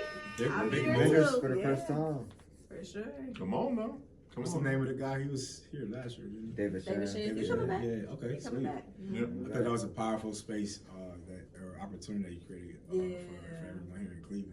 That was good. Definitely. Shout out David Shans, man. So we got to run it David back. Shands. David Shands for sure. And last guys, you want these abolished ice? Amazing. Yeah, titties, I'm so sorry. we gotta Sorry. set You up- said we sit gotta up. Sit up. stand Yes, represent. yes. Thank you, You Sensei. too, come on, When yeah. I say black period, That's all right. That's all right. mine was That's brought to you by exactly- Wake Up to Grind. Yeah, shout out to Kev, man. There we go. There we go. Black entrepreneurs in the Yes. city doing great things. I told y'all. Okay, let me tuck it in. You know what I'm saying? I gotta represent it right. I'm Make ready sure for my hair I'm is ready out for the my way. Bottom's Ice hoodie. Yes, guys. That's So, right. Right now, as soon as you Okay. turn it off. Like, We got you. We got We you. got you. But Size- get y'all size today, medium. man. Size me. Okay. yeah. Yes, because it's the reason why we're these guys. We want to send a message to those in authority that listen, we ain't with it. Yeah. We're not with it. We not. And we are one We're not people. tolerating it no more. We're not tolerating no more. So listen, y'all. Get y'all, send a message, and let's stick together on this issue. That not if it don't affect us yet, no, it will. And even if it don't affect us, we want to make sure we're all together on the same issue. So get y'all today, guys. This is episode 308. Mr. Jameel Davis, thank you for coming on, man. Thank you. Yes, sir. Yes, sir. We appreciate you. Appreciate That was phenomenal. you. Yes, Mhm. thank you. This was a That was great phenomenal, time. For sure. So we'll see y'all next time, all right, y'all. Peace. Go sit Oh, down. yeah, sit down. We already do it. Oh.